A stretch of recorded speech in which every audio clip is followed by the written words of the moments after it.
चले हम बात करते हैं केस वन की। केस वन को हम बोलते हैं रिलैक्स्ड है या नॉर्मल एडजस्टमेंट या मिनिमम मैग्नीफाइंग पावर, तीनों इसी में हो रहा होता है। हम बात करते हैं जब भी हमें क्या चाहिए होगी, रिलैक्स चाहिए, तो हम क्या चाहेंगे यार, हमारा ऑब्जेक्ट जो भी हम चीज देख रहे हो वो कहाँ पे हो, इन्फिनिटी पे हो। यानी कहने का मतलब ये वाली इमेज कहाँ पे हो, इन्फिनिटी पे हो। अच्छा ये वाली इमेज इन्फिनिटी पे हो, यानी ऑब्जेक्ट कहाँ पे रखा हो, इन्फिनिटी पे इमेज तभी बनती है जो ऑब्जेक्ट कहाँ पे रखा हो, फोकस पे। यानी ये जो एच डैश है, जो आईपीस का ऑब्जेक्ट है, वो कहाँ पे रखा होना चाहिए, वो इस आईपीस के फोकस पे रखा होना चाहिए। यानी कहने का मतलब यूई की वैल्यू किसके बराबर हो जाएगी, एफई के बराबर। तो लिख लेते हैं यार इसी को ही। सबसे पहले क्या लिख रहा हूँ यार मैं, रिलैक्स आई के लिए क्या रिक्वायरमेंट क्या है, जो वी है वो कितना हो जाए, माइनस इन्फिनिटी, इमेज जो बने फाइनल वो माइनस इन्फिनिटी में बने। और इसके लिए हम लोग क्या बोलेंगे, जो हमारा यूई का मैग्नीट्यूड है वो किसके बराबर हो जाए, वो हो जाए एफई के बराबर। तो वो हो जाए एफई के बराबर, यानी इस लेंथ की जो भी फोकल लेंथ है उसके बराबर ऑब्जेक्ट को रख दोगे, अपने आप इमेज इन्फिनिटी में बन जाएगी। इन्फिनिटी में बन जाएगी तो रिलैक्स हो जाएगी। समझे क्या? तो कहने का मतलब हमारे पास यूई की वैल्यू कितनी रख देनी है, एफई रख देनी है।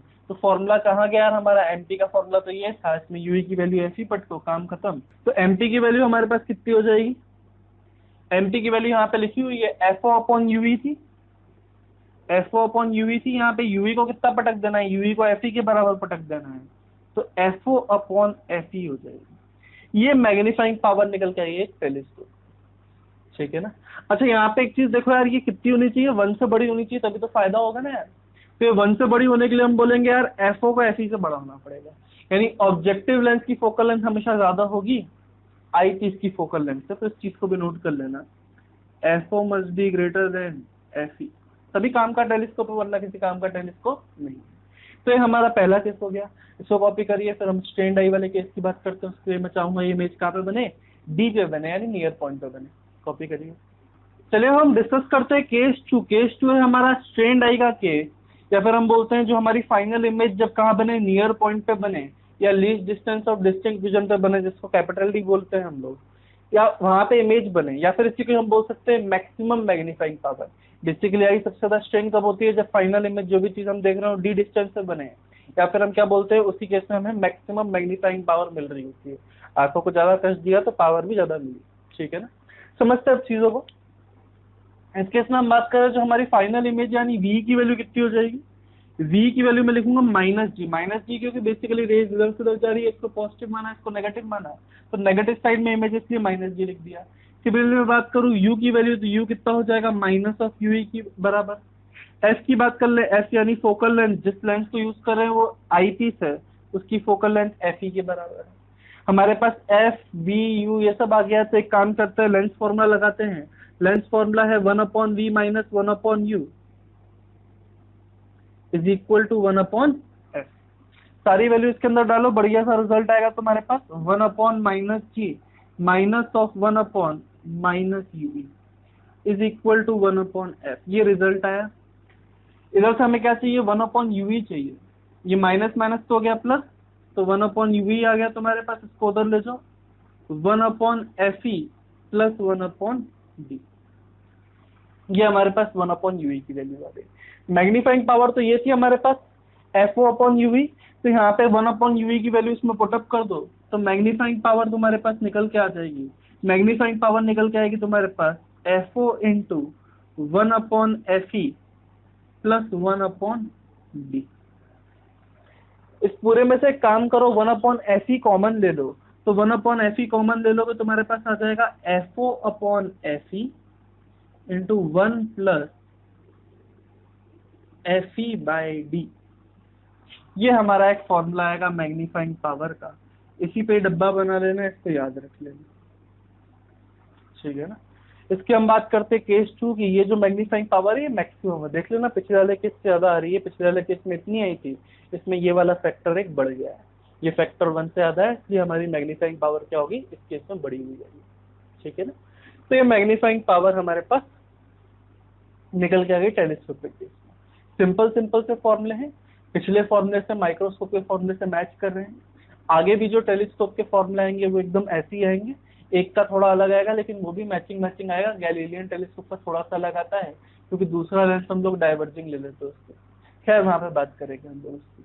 बात क्या करेंगे, फॉर्मूले ही लिखना है। बाकी टेलीस्कोप दोबारा से पढ़ने का कोई सेंस नहीं है।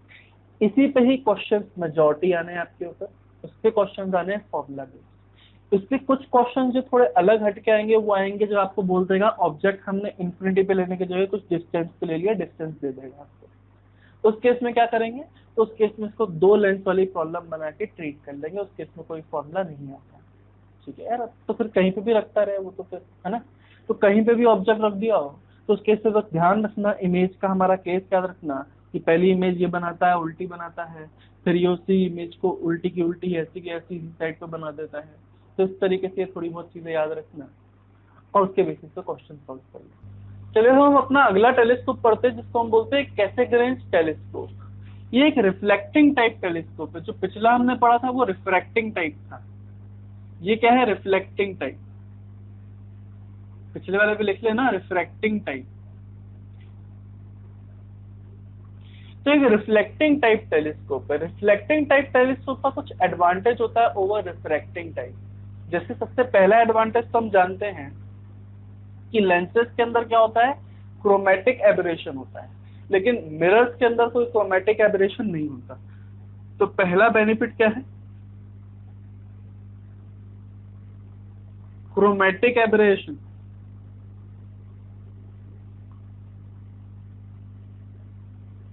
एब्सेंट होता है मिरर के अंदर, क्रोमेटिक एबरेशन एब्सेंट होता है। क्रोमेटिक एबरेशन मतलब अलग अलग कलर के लिए अलग अलग फोकल लेंथ का आना। तो जब वो लेंस वाला टेलीस्कोप लोगों ने उठाया उससे प्लैनेट्स वगैरह चांद वगैरह देखने लग गए, तो उनके ऊपर एकदम बाउंड्री पे क्या बन रही थी, एक रेड रिंग बन रही थी, एक वायलेट रिंग बन रही थी। बेसिकली रेड वाली इमेज अलग बन रही थी, वायलेट वाली इमेज अलग बन रही थी, ऐसा हो रहा था। तो उस चक्कर में कैलकुलेशन वगैरह करने में दिक्कत आ रही थी कि एग्जैक्ट डायमीटर नापना है तो कैसे नापे। मतलब एक साथ जब भी फोकल लेंथ आती है तो बेसिकली इमेज धुंधली सी हो जाती है। तो एक दिक्कत तो उनके पास यही क्रोमेटिक एबरेशन थी। तो उन्होंने बोला मिरर यूज कर लेंगे तो उससे ये चीज सॉल्व हो जाएगी। एक और दिक्कत ये है कि जब उनको लेंस बनाना था तो हमें क्या चाहिए, ज्यादा रेस चाहिए, तो हमें अपर्चर हाई रखना था। तो लेंस का अपर्चर बहुत हाई यूज करना था। अपर्चर जैसे ही हाई कर लेते हैं तो क्या मार्जिनल रेज भी एनकाउंटर होने लग जाती है, मार्जिनल रेज भी आने लग जाती है। मार्जिनल रेज आने के कारण स्फेरिकल एब्रेविएशन आ जाता है। स्फेरिकल एब्रेविएशन लेंस के अंदर भी आता है, इसके अंदर भी आता है। अच्छा, लेंस के अंदर वो अवॉइड करना बहुत मुश्किल हो जाता है, लेकिन मिरर के अंदर स्फेरिकल एब्रेविएशन अवॉइड किया जा सकता है। स्फेरिकल एब्रेविएशन अवॉइड किया जा सकता है। कैसे करेंगे स्फेरिकल एब्रेविएशन अवॉइड,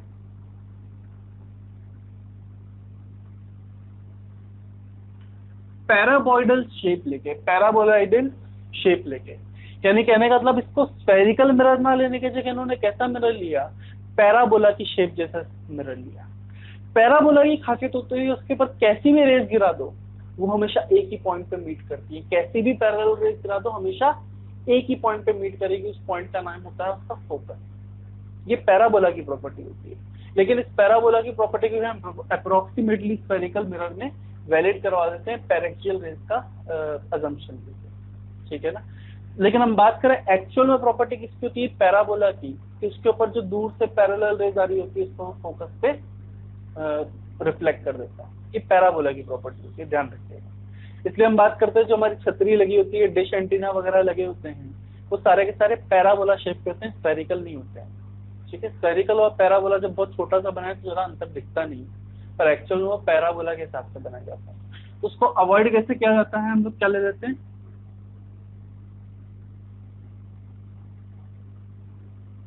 पैराबोलाइडल शेप ले लेते हैं हम, उससे ये चीज स्फेरिकल एब्रेविएशन क्या हो जाता है, अवॉइड हो जाता है।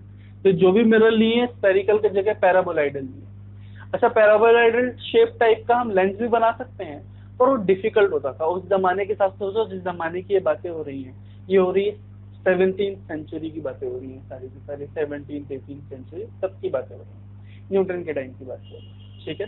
न्यूटन ने भी एक टेलीस्कोप बनाया था, और पहला टेलीस्कोप न्यूटन ने ही बनाया था।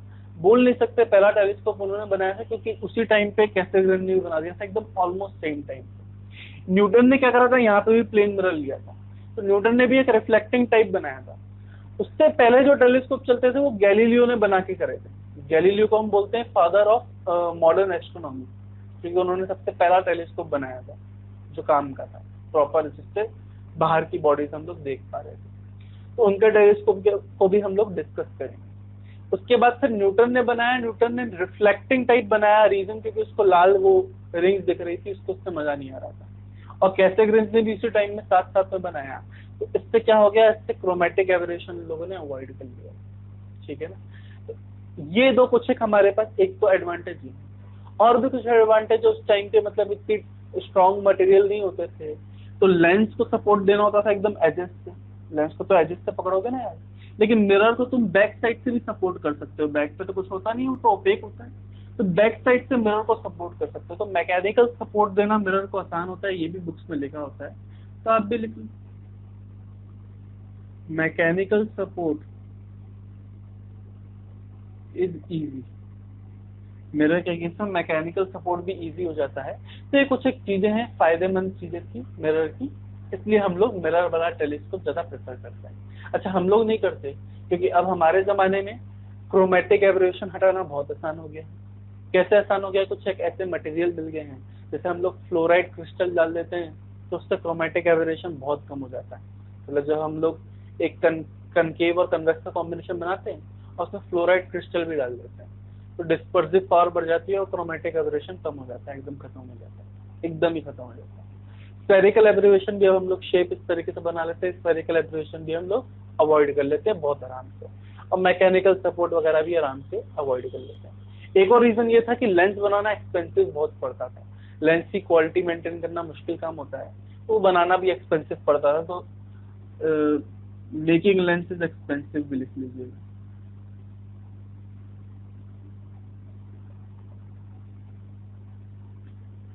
और बड़े अपर्चर का लेंस बनाना तो और दिक्कत वाला काम था, बड़े अपर्चर का लेंस बनाना होता था। ठीक है ना, तो इसलिए वो लेंस बनाना एक्सपेंसिव था, तो ये भी एक दिक्कत थी, उसको भी इन लोगों ने यहाँ से अवॉइड कर लिया। मिरर बनाना थोड़ा रिलेटिवली इजी होता है। ठीक है, तो ये कुछ एक चीजें थी जो उस टाइम पे अवॉइड हो रही थी। इस टाइम पे तो सारी चीजें हम लोग, ये अब हमारे किसी काम का ना रहा, एक्सपेंसिव भी अब हमारे पास पैसे बहुत रहते हैं, अब एक्सपेंसिव को अब हम कंट्रोल कर सकते हैं, चीजों को ज्यादा क्वांटिटी में बना दे, चीजें सस्ती पड़ जाती है। ठीक है, फैक्ट्री में बना दे, चीजें सस्ती पड़ जाती है, तो इसलिए हम लोग बोल रहे हैं अब एक्सपेंसिव वगैरह वाला भी, ये सब चीजें भी हट गई। तो अब जब तुम मार्केट में जाओगे टेलीस्कोप खरीदने, तो उसमें कभी तुम्हें मिरर नहीं मिलेगा, तुम्हें लेंस लगे हुए मिलेंगे, और वो अच्छा रिफ्लेक्ट, अच्छा वाला टेलीस्कोप ही होगा। ठीक है, चलिए अब समझते हैं हम लोग तो कैसेग्रेन टेलीस्कोप के अंदर क्या हुआ। पहले तो एडवांटेज सारे क्लियरली समझ में आए। अब इसके बाद हम समझते हैं इसके अंदर एक तो होता है हमारे पास ऑब्जेक्टिव मिरर। ये ऑब्जेक्टिव मिरर है, यानी जो भी हमारा ऑब्जेक्ट होगा उससे रेज सीधे इसके ऊपर गिर रही होंगी, पहले रेज कलेक्ट करने का काम ऑब्जेक्टिव मिरर कर रहा होगा, इसलिए इसका हम लोगों ने अपर्चर भी बहुत जगह लिया होगा। ठीक है ना, फिर हम इसके बाद बात करते हैं ये कौन सी शेप का होगा, ये पैराबोलॉइडल शेप का होगा। फिर हम बात करते हैं एक हमारा सेकंड मिरर होगा, सेकंड मिरर कैसा होगा, इलिप्टिकल शेप का होगा, और इसको हम लोग ऐसे सेकेंडरी मिरर बोल देते हैं। इसको हम क्या बोलते हैं, सेकेंडरी मिरर। इस सेकेंडरी मिरर की शेप कैसी होती है, इलिप्टिकल या स्फेरिकल, कैसी भी बोल दो, मतलब सिंपल मिरर है, इसमें इतना कुछ हम लोगों ने फालतू सोचा नहीं, क्योंकि छोटा सा मिरर है, छोटा सा मिरर तो अपने आप ही पैरेक्सियल रेंज बन जाएगी। फिर हम बात करते हैं इसके बाद क्या आ गया, इसके बाद एक लेंस आ गया, इसी लेंस को हम लोग क्या बोलते हैं, आई लेंस या आई पीस, यानी यहीं पर ही हम लोग क्या कर रहे होंगे, ऑब्जर्व कर रहे होंगे बैठ के। ठीक है ना, अब हम लोग मानते हैं रेज जो आ रही है, रेज कैसी आ रही होगी, इन्फिनिटी से पैरेलल रेज आ रही होगी। तो मान लीजिए कुछ पैरेलल रेज आ रही है, ये ऑब्जेक्टिव लेंस पे जाके गिरी, ऑब्जेक्टिव मिरर के ऊपर जाके गिरी, इसने क्या करा, इसको कन्वर्ज कर दिया, ये इसको कन्वर्ज कर देता है इसके ऊपर, इसको कन्वर्ज कर देता है कुछ इस तरीके से, उसके बाद ये इसको कुछ ना कुछ कन्वर्ज कर देता है इस तरीके से। तो इस तरीके से ऐसे रेस यहाँ पे ट्रेवल करती है। ठीक है ना, फाइनली रेस पैरेलल हो जाती है। पैरेलल इसलिए ताकि इमेज कहाँ पे बन रही है, इन्फिनिटी पे, और आई कैसी हो जाए, रिलैक्स, नॉर्मल एडजस्टमेंट जैसी कोई बोलते हैं। तो जनरली नॉर्मल एडजस्टमेंट में ही चीजों को देखा जाता है, तो मैं उसी की बात कर रहा हूँ। नॉर्मल एडजस्टमेंट के केस में फाइनल रेस पैरेलल होगी, यानी फाइनल इमेज कहाँ बन रही होगी, इन्फिनिटी में बन रही होगी। नॉर्मल एडजस्टमेंट की बात करिए तो नॉर्मल एडजस्टमेंट के केस में नॉर्मल एडजस्टमेंट, इसके केस में, या फिर कहने का मतलब रिलैक्स्ड आई या इमेज एट इंफिनिटी,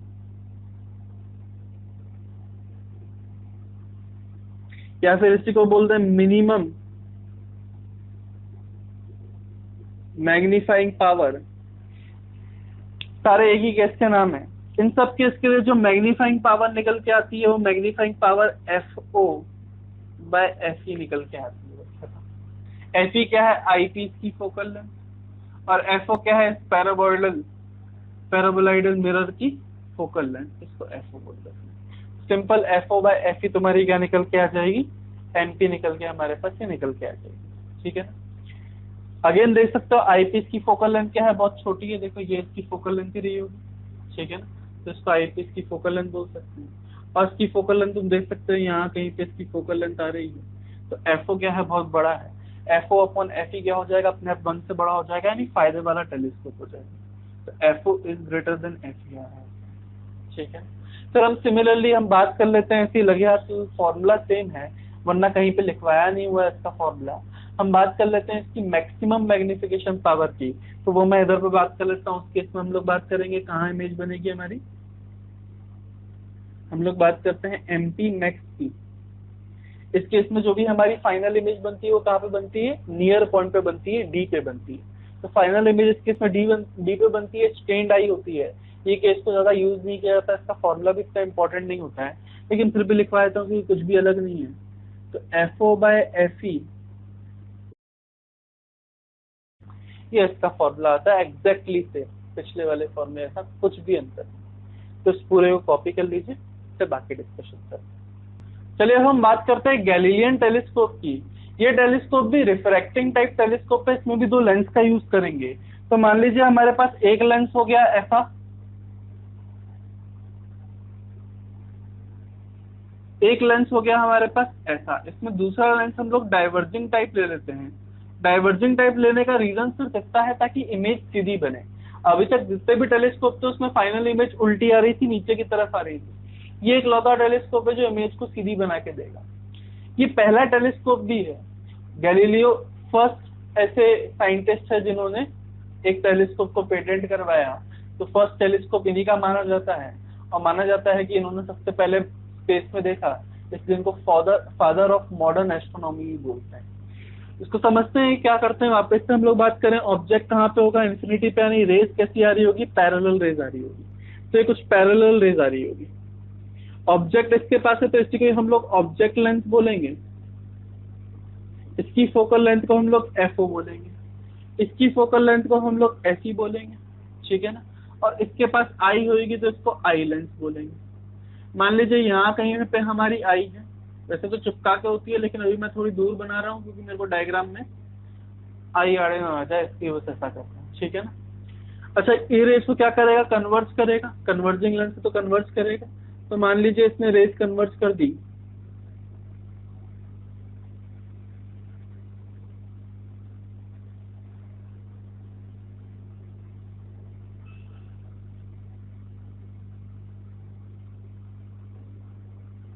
इस पॉइंट पे इसने रेस कन्वर्ट कर दिया, नहीं और कुछ नहीं, क्या होगा, focal length of objective lens होगा। तो इस ऑब्जेक्टिव लेंस के फोकल लेंथ पे इसने रेस को कन्वर्ट कर दी। रास्ते में डाइवर्जिंग लेंस आ गया, इस डाइवर्जिंग लेंस से डाइवर्ट कर दी। हम क्या चाहते हैं, आई रिलैक्स्ड रे, इसलिए आई पे पैरेलल रेस पहुंचा रहा हूँ। इसने कुछ इस तरीके से डाइवर्ट करी कि फाइनल रेस पैरेलल हो गई। यानी कहने का मतलब इससे बनने वाली इमेज यहाँ पे बनी, ये इमेज इस लेंस का क्या होना चाहिए, फोकल पॉइंट होना चाहिए। तो इसी को ही हम लोग क्या बोल देंगे, FEB बोल देंगे, समझे क्या। अच्छा, ये वाला जो डिस्टेंस है ये कितना हो जाएगा, FE के बराबर, और ये पूरा का पूरा जो डिस्टेंस है ये किसके बराबर हो जाएगा, ये FO के बराबर हो जाएगा। समझे क्या बात को। अगर हम बात करें लेंथ ऑफ ट्यूब की, तो लेंथ ऑफ ट्यूब कितनी निकल के आएगी, L बराबर निकल के आएगा FO माइनस FE। FO में से FE घटा देंगे, हमारे पास लेंथ ऑफ ट्यूब निकल आएगी। मैं सिर्फ और सिर्फ किसकी, मैग्नीट्यूड की बात कर रहा हूँ। मैं थ्रू आउट टेलीस्कोप माइक्रोस्कोप में सिर्फ मैग्नीट्यूड की बात करता हूँ, ठीक है ना। मैंने जो भी फॉर्मूला लिखवाया उनमें सारी चीजें मैग्नीट्यूड के साथ डालोगे, कभी भी साइन के साथ मत डाल देना, ठीक है ना।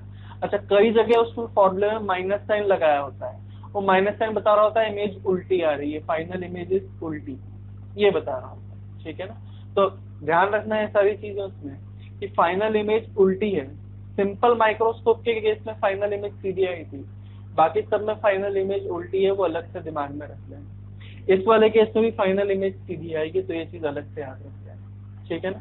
फिर हम बात करते हैं मैग्निफिकेशन पावर की। तो मैग्निफिकेशन पावर अभी भी वापस से हम बात करें इन्फिनिटी के लिए, यानी इमेज जो फाइनली इन्फिनिटी में बने, या इसकी कोई हम लोग क्या बोलेंगे रिलैक्स्ड स्टेट, या इसकी कोई हम बोलेंगे कि मिनिमम मैग्निफिकेशन पावर। तो ये कितनी निकल के आती है, निकल के आती है अभी भी वही की वही FO/FE के बराबर, ध्यान रखिएगा, FO/FE के बराबर। और ये पॉजिटिव का पॉजिटिव ही रहेगा, हर जगह पॉजिटिव ही दिखेगा तुम्हें। मैं तो खैर वापस, मैं तो बस इतना ध्यान रखता हूँ कि इमेज कैसी बन रही है, फाइनल सीधी बन रही है, और मैं हर बार जितने भी फॉर्मूला हैं सब में मैग्नीट्यूड डालता हूँ, मैं किसी भी साइन के साथ नहीं डालता हूँ। फिर हम यहीं पर ही बात कर लेते हैं। ये तो हमारे पास क्या हो गया, मैग्निफिकेशन पावर के फॉर्मूले हो गए, किस केस में, रिलैक्स्ड आई के स्टेट में, या नॉर्मल एडजस्टमेंट के केस में, इसको नॉर्मल एडजस्टमेंट भी बोलते हैं। वापस से मैं आपको एक बार स्ट्रेन्ड आई का केस बता दे रहा हूँ। खैर स्ट्रेन्ड आई इतना इम्पोर्टेंट नहीं होता है, कहीं फॉर्मूला आपको देखने को भी नहीं मिलेगा, लेकिन फिर भी मिलता जुलता फॉर्मूला तो याद रख लो। तो स्ट्रेन्ड आई के केस में इमेज बनती है डी डिस्टेंस पे, और इसी केस में मैग्निफिकेशन पावर क्या होती है, मैक्सिमम होती है, तभी तो आई स्ट्रेन्ड होती है। और इस केस में हम बोलते हैं हमारी मैग्निफिकेशन पावर आती है FO/FE, 1 माइनस साइन, समझे क्या, माइनस साइन होना भी था क्योंकि इस तरफ अब हमारी इमेज बन रही है, समझे क्या। तो इस पूरे को कॉपी कर लीजिए। अच्छा, इसके कुछ फायदे हैं, कुछ डिसएडवांटेज है, कुछ अच्छी चीजें भी हैं। सबसे पहले हम बात करते हैं अच्छी चीज की। तो अच्छी चीज क्या है, लेंथ ऑफ ट्यूब कम निकल के आ रही है, यानी गैलीलियन जो भी हमारा बनता है वो छोटा बनता है। तो हम बात करें गैलीलियन टेलीस्कोप की लेंथ स्मॉल होती है, लेंथ स्मॉल, भयंकर भर भर के स्फेरिकल एब्रीविएशन होता है, ये बात और है, लेकिन लेंथ स्मॉल होती है इसकी। दूसरी हम बात करें इस केस में हम बात करें तो हमारा मैग्निफिकेशन पावर भी इतनी कुछ खास नहीं आती, ठीक है। तो ये इसका डिसएडवांटेज हो गया। दूसरा डिसएडवांटेज की बात करूं, उससे मेजरमेंट कभी नहीं ले सकते, क्योंकि जो भी इमेज बन रही होती है तुम्हारी आंख के अंदर बन रही होती है, तो वैसी इमेज के केस में हम मेजरमेंट नहीं ले पाते हैं। तो इसमें लिख लीजिएगा measurement are not possible.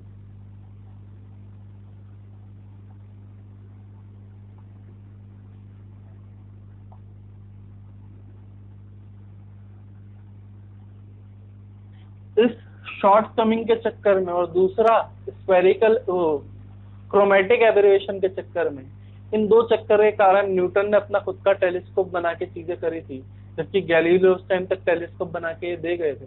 Newton Galileo में ज्यादा अंतर नहीं है उनके टाइम स्पेन में। जैसे ही गैलीलियो खत्म हुए उसके जस्ट बाद न्यूटन चालू हो गए थे, और न्यूटन ने गैलीलियो का टेलीस्कोप यूज नहीं किया था, अपना खुद का टेलीस्कोप यूज किया था। तो न्यूटन को रिकॉग्नाइज ही उनका टेलीस्कोप के कारण किया गया। जिस यूनिवर्सिटी में वो पढ़ते थे उस यूनिवर्सिटी ने उनका टेलीस्कोप देखा, वो बोला यार इसने तो पूरा खुद से बनाया, पूरा कंसेप्ट खुद का है, और बहुत क्लियर इमेज भी दिख रही थी। और उसके बेसिस पर उन्होंने ऑब्जर्वेशन ग्रेविटेशन के करे थे, तो ग्रेविटेशन के ऑब्जर्वेशन भी लोगों को उन्होंने उस टेलीस्कोप से दिखा के प्रूव करवाए थे। तो इस पूरी चीज को कॉपी कर लीजिएगा, जो कहानी थोड़ी बहुत बात लिखने का मन करे वो आप नोट डाउन कर लीजिएगा।